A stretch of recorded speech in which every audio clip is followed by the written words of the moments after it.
Pour finir, j'aimerais proposer 3 pistes de critique possibles. La première consiste à dire que Marx ne propose ici qu'une pseudo-science. Son idée, c'est que les rapports économiques sont ce qui est absolument déterminant de toute la réalité. Mais une fois qu'il a posé ce principe, il est infalsifiable, parce que comme c'est le point de départ de sa réflexion, chaque fois qu'on lui montrerait l'existence d'un cas qui ne s'expliquerait pas par les conditions économiques, il dirait que c'est parce que notre connaissance de ce déterminisme n'est pas encore suffisante que nous ne sommes pas encore capables de l'expliquer. Mais en disant cela, vous comprenez bien que la difficulté qui consiste à dire que, eh bien, il n'y a pas de moyen de critiquer Marx. Il a toujours raison. Il trouvera toujours une explication à un phénomène et cette explication découlera des conditions économiques. C'est infalsifiable, aurait dit Popper. Or, cela conduit à plusieurs réflexions. La première, imaginons un instant que Marx ait raison. Ça ne résout en rien la question de Dieu et de la religion. Ce n'est pas parce que notre connaissance et notre manière d'être sont déterminés par les conditions socio-économiques qu'un être transcendant ne peut pas exister. Ce que devrait conclure Marx, ce n'est pas que Dieu existe, c'est que nous ne pouvons pas savoir s'il existe. Or, lui affirme que nécessairement il n'existe pas et que la seule idée que nous en avons peut être justement issue de notre conscience sociale. Mais rien n'empêche cette révélation. C'est le deuxième élément de la critique. On pourrait dire que ce n'est pas parce que Marx a raison de dénoncer une utilisation économique, sociale, politique de la religion que la religion se réduit à cela. Vous vous souvenez, au tout début du cours, on avait utilisé une citation de Varron, un penseur de l'Antiquité, qui distinguait 3 types de théologie. La théologie mythologique, c'est-à-dire les idées qu'on a, les grandes histoires qu'on a racontées dans la mythologie grecque ou dans la mythologie romaine par exemple, mais il en existe bien d'autres. La théologie politique, celle que le pouvoir utilise pour justifier son propre pouvoir. En affirmant que le pouvoir vient de Dieu, les hommes politiques espèrent pouvoir montrer que le pouvoir ne dépend pas d'eux, qu'ils sont assistés par Dieu et donc qu'ils ne peuvent pas se tromper.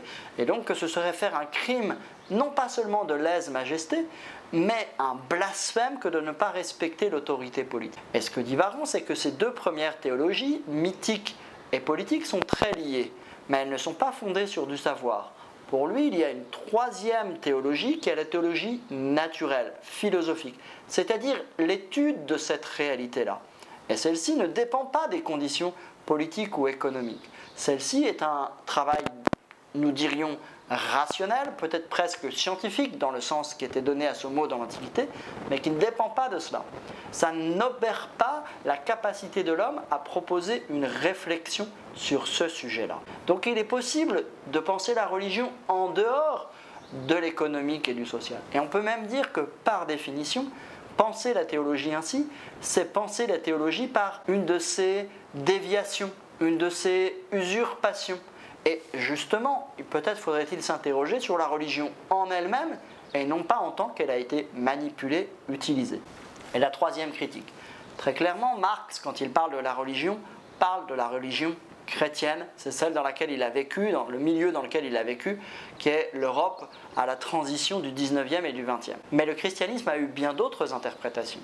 Le christianisme a été dans l'histoire très agissant et les béatitudes n'ont pas du tout été simplement quelque chose pour le monde d'après. Bien des grands chrétiens se sont engagés contre la pauvreté. Enfants orphelins, lépreux, mourants, Sœur Teresa va vers tous ceux que les hôpitaux refusent. Bien des grands chrétiens se sont engagés dans les œuvres de justice, dans le rachat d'esclaves, etc. Au milieu des parias de la décharge, une religieuse de 79 ans, qui a tout quitté pour vivre ici, parmi eux son sacerdoce. Depuis 16 ans, elle est de toute leur corvée.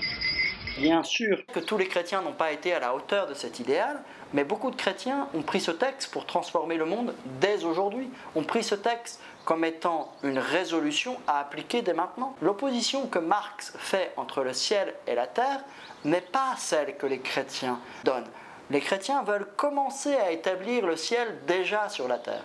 Autrement dit, l'interprétation que Marx fait du christianisme est une interprétation parmi d'autres et peut-être une interprétation extrêmement réductrice. Voilà pourquoi il est possible de penser différemment la religion que le fait Marx, sans pour autant rejeter totalement l'analyse qu'il fait, parce que dans bien des cas, la religion a servi de prétexte, la religion a été détournée de son sens véritable pour servir des intérêts socio-économiques, pour servir des intérêts politiques. Mais ça, c'est une dégradation de la religion plutôt que sa réalité véritable.